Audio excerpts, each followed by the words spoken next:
Abhilashi University. Admission start for 2020 and 21. BAMS, D Pharmacy Ayurveda, BSc Honors Agriculture, Diploma in Agriculture, MSc Agriculture, D Pharmacy, B Pharmacy, M Pharmacy, BTech Computer Science and Engineering, PGDCA, MBA, MTech Civil Engineering, Mechanical Engineering, Computer Science and Engineering, 2-year Veterinary Pharmacist Training Course. Also contact for 4-year BA BEd, BSc BEd, Diploma in Arts and Craft, MA Economics, MA Education, MSc Geology Mathematics, PhD in Geology, Management, Education, Pharmacy, Mechanical and Computer Engineering, BSc Medical Lab Technology, BPT. Contact for admission.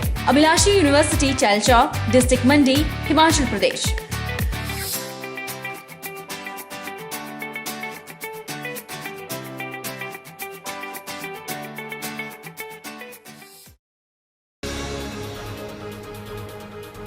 भारतीय प्रशासनिक सेवा अधिकारी महेंद्र पाल गुर्जर ने उपमंडलाधिकारी नालागढ़ का कार्यभार संभाल लिया है। वर्ष 2018 बैच के आईएएस अधिकारी महेंद्र पाल गुर्जर इससे पहले कार्यकारी अधिकारी मनाली, खंड विकास अधिकारी कुल्लू और अतिरिक्त जिला दंडाधिकारी कुल्लू के पद पर अपनी सेवाएं दे चुके हैं। नालागढ़ में उपमंडलाधिकारी नागरिक का कार्यभार संभालने के अवसर पर अपनी प्राथमिकताओं के विषय में जानकारी देते हुए महेंद्र पाल गुर्जर ने बताया कि वैश्विक महामारी कोविड-19 से बचाव और इसकी रोकथाम उनकी पहली प्राथमिकता होगी। उन्होंने बताया कि कोविड-19 के संक्रमण पर नियंत्रण के साथ साथ देश के महत्वपूर्ण औद्योगिक क्षेत्र बद्दी बरोटीवाला नालागढ़ में उद्योग और व्यापार का सुचारू संचालन भी उनकी प्राथमिकता रहेगी। 27 वर्षीय युवा और ऊर्जावान महेंद्र पाल गुर्जर ने कहा कि प्रशासनिक कार्य से संबंधित जन अपेक्षाओं का भी विशेष ख्याल रखा जाएगा। सबसे पहले तो मैं आपका धन्यवाद देना चाहूँगा।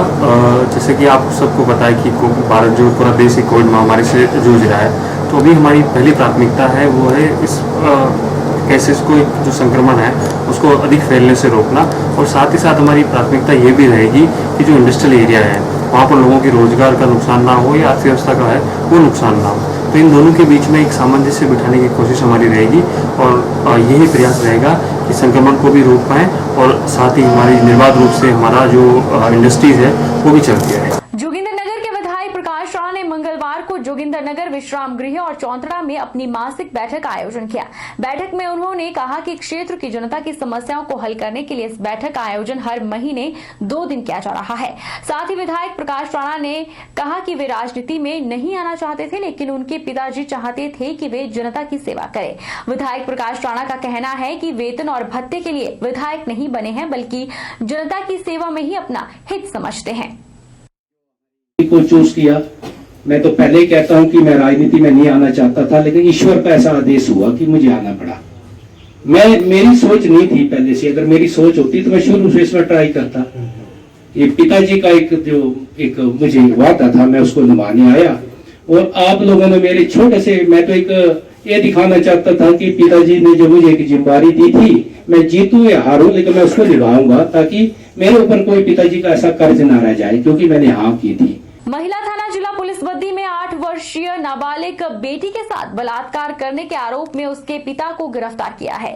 सोमवार देर शाम पीड़ित बच्ची की मां की शिकायत के आधार पर आरोपी पिता को उसके कमरे से गिरफ्तार कर लिया गया, जो कि जिला बदायूं उत्तर प्रदेश का रहने वाला है और बद्दी में सिक्का होटल के नजदीक रह रहे हैं, जिस पर धारा 376 AB 6 पॉक्सो एक्ट के तहत मामला दर्ज कर कार्रवाई शुरू कर दी है। वहीं मामले की पुष्टि करते हुए डीएसपी बद्दी नवदीप सिंह ने बताया कि शिकायत के आधार पर आरोपी पिता को उसके कमरे से गिरफ्तार कर लिया है और कोर्ट में पेश करने की प्रक्रिया जारी है। एक मामला कल हमारे ध्यान में आया है। इसमें केस रजिस्टर हुआ है, FIR नंबर 30 महिला पुलिस थाना 17/8/2020 को दर्ज हुआ है, जिसमें कि जैसा आपने बताया कि एक लड़की के साथ दुष्कर्म का मामला था। ये एक बालिग वो है, माइनर लड़की है। तो इसमें जो है केस रजिस्टर करके आगे इन्वेस्टिगेशन की जा रही है। जो आरोपी है उसको गिरफ्तार कर लिया गया है और आज इसको कोर्ट में प्रोड्यूस किया जाएगा। मंडी जिला की कोट पंचायत के कोट गांव में भारी बारिश के चलते एक महिला का 2 कमरों का घर पूरी तरह से क्षतिग्रस्त हो गया था और महिला बेघर होकर गौशाला में रहने को मजबूर थी। गुरु रविदास महासभा की मंडी इकाई ने जिला प्रशासन को ज्ञापन सौंपकर महिला को IRDP में शामिल करने और आवासीय योजना के तहत आवास मुहैया करवाने की मांग की है।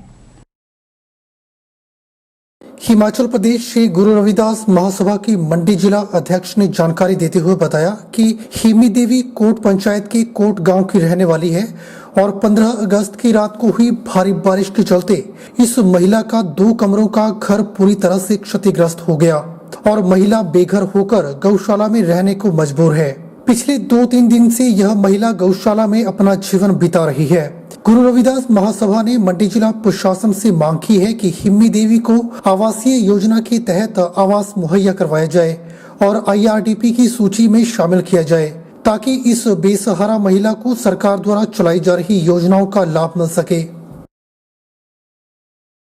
इनका 15 अगस्त शाम को 2 कमरों का मकान था, पुश्तैना मकान था, बड़ा पुराना मकान था, वो बिल्कुल पूरी तरह से क्षतिग्रस्त हो गया है। 3 बेटियां उनकी शादी हो गई है, एक बेटा है वो 15-16 साल से लापता है, मेंटली प्रॉब्लम थी उसको, जिंदा है मरा है उसका कोई पता नहीं है। इनके घरवाले को भी मरे हुए 15-16 साल हो गए हैं। इस महिला को आज तक ना कोई IRDP की सुविधा मिली है, ना ही उसको कोई सरकारी जो हमारा कोयटा मिलता है लेडीज होने के नाते, विधवा होने के नाते उसको कोई भी फैसिलिटी आज तक नहीं दी। तो हम DC साहब से यह अपील की है कि महिला को IRDP में भी लिया जाए और घर की रिपेयर ना करते हुए इनको नए सिरे से नए मकान तैयार करके दिया जाए और इन्हें शौचालय की सुविधा भी दी जाए और जो भी एक लेडीज़ होने के नाते जो भी सुविधा इनको चाहिए वो इनको जरूर मिले। और ये गौशाला में एक साइड गाय बांधी हुई है, एक साइड खुद सो रही है। वहीं पीड़ित महिला हिम्मी देवी का कहना है कि वह पूरी तरह से असहाय और बेसहारा हो गई है। बरसात की वजह से मकान क्षतिग्रस्त होने के बाद वह गौशाला में गऊ के साथ रह रही है। उन्होंने सरकार से गुहार लगाई कि उन्हें IRDP में शामिल कर आवासीय योजना के तहत नया आवास मुहैया करवाया जाए ताकि वह अपना जीवन गुजर बसर कर सके। बहुत भारी घर ढल गया, सब कुछ हो गया, बांधे भीतर थे, सब कुछ था, नाज पाथा ओटिया थया हुआ में क्या थी थे ना काला बोले प्रधान ये बे कॉल आई थी भाई प्रधान चले गया छांदा, माँ पंचायती से नहीं छुआना, माँ मुँह से पटाना, माँ मुँह से पटा के 9 सिरे 2 कमरे लेने, मट्ठा भी चल गया, लाड़ा भी गुजर गया, अब पशु के पास सो रही है। करसोग के राजकीय वरिष्ठ माध्यमिक पाठशाला खनियोल बगड़ा में जमा 1 और जमा 2 के छात्र छात्राओं के भविष्य के साथ अन्याय हो रहा है। जमा 1 और जमा 2 की पढ़ाई पिछले 2 दिनों से पूरी तरह से ठप है। कोविड-19 के चलते जहां ऑनलाइन प्रशिक्षण हो रहा था, इन विद्यार्थियों से वो भी छीन लिया गया है। खनियोल बगड़ा विद्यालय में पिछले 8 सालों से SMC शिक्षक अपनी सेवाएं दे रहे थे। पिछले 2 दिनों से उन्हें हटा दिया गया है। SMC प्रधान दीप राम का कहना है कि आज तक बच्चों का प्रशिक्षण सही ढंग से चल रहा था, लेकिन जब से SMC शिक्षक हटाए गए हैं तब से बच्चों की पूरी पढ़ाई भंग हो गई है, जिससे बच्चों को परेशानी का सामना करना पड़ रहा है। उन्होंने कहा कि अगर सरकार अचानक परीक्षा का निर्णय ले तो बच्चे उसके लिए भी सक्षम नहीं हो पाएंगे।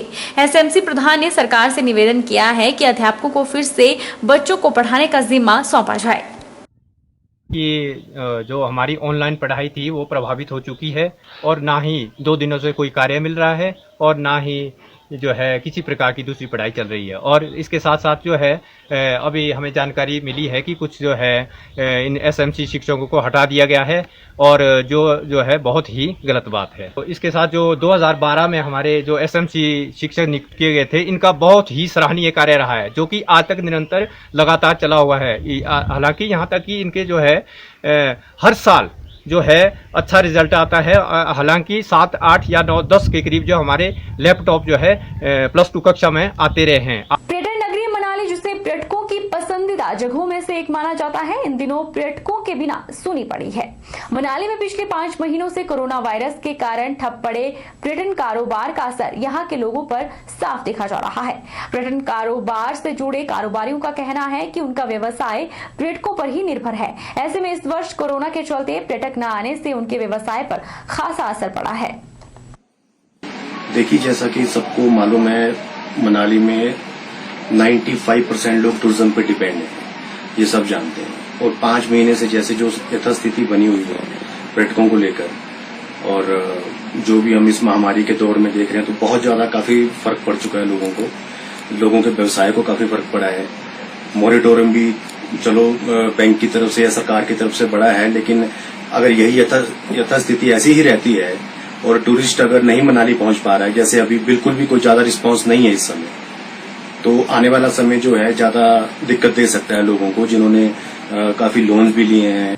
बीबीएन में मक्की की फसल इस बार बेहद अच्छी थी। यहाँ के किसान बम्पर खेती की उम्मीद कर रहे थे, लेकिन मक्की की फसल में लगी सुंडी ने सारी फसल को बर्बाद कर दिया है, जिसकी वजह से किसान बेहद परेशान और चिंतित हो गए हैं। किसानों ने कहा कि पहले लॉकडाउन की वजह से वे परेशान थे, आय के सभी स्रोत बंद हो चुके थे। उन्हें मक्की की फसल से बेहद उम्मीद थी कि मक्की की बम्पर फसल उन्हें राहत प्रदान करेगी और उन्हें मंडी में इसके अच्छे दाम मिलेंगे, लेकिन फसल पर लगी बीमारी ने उनके सभी सपनों पर पानी फेर दिया है। ਅਸੀਂ ਮੱਕੀ ਬੀਜਦੇ ਸੀ, ਹੁਣ ਆ ਕੇ ਸਾਡੀ ਫਸਲ ਜਿਹੜੀ ਹੈ ਬਰਬਾਦ ਹੋਣ ਲੱਗੀ ਵੀ ਆ, ਉਹਨੂੰ ਸੁੰਡੀ ਲੱਗੀ ਵੀ ਹੈ। ਇਸ ਵਾਸਤੇ ਸਾਡੀ ਸਰਕਾਰ ਤੇ ਦਰਖਾਸਤ ਕਰੀ ਜਾਂਦੀ ਹੈ ਕਿ ਸਾਡੀ ਫਸਲ ਨੂੰ ਆ ਕੇ ਦੇਖਿਆ ਜਾਵੇ, ਆ ਕੇ ਉਹ ਅਸੀਂ ਜਿਹੜੀ ਫਸਲ ਹੈ ਕਿ ਡੰਗਰ ਨੂੰ ਕੱਖ ਪਾਉਂਦੇ ਆ ਉਹਦੇ ਡੰਗਰ ਸਾਲੇ ਮਰ ਰਹੇ ਆ ਜੀ। इस बार हमने बहुत ही उम्मीदों के साथ बहुत खर्चा करके मक्की की फसल की समय पर बिजाई की और भगवान ने साथ दिया। इस बार मक्की की फसल बहुत बढ़िया पैदा हुई, लेकिन अब पकने की कगार पर थी मक्की, तो अचानक ही उसमें सुंडी का प्रकोप हो गया, जिसकी हम कई बार और अलग अलग जगह से दवाइयाँ खरीद कर कीटनाशकों की स्प्रे करके थक चुके हैं, लेकिन सुंडी वैसी की वैसी है। बहरहाल बुलेटिन में इतना ही। आप देखते रहिए HP 24/7।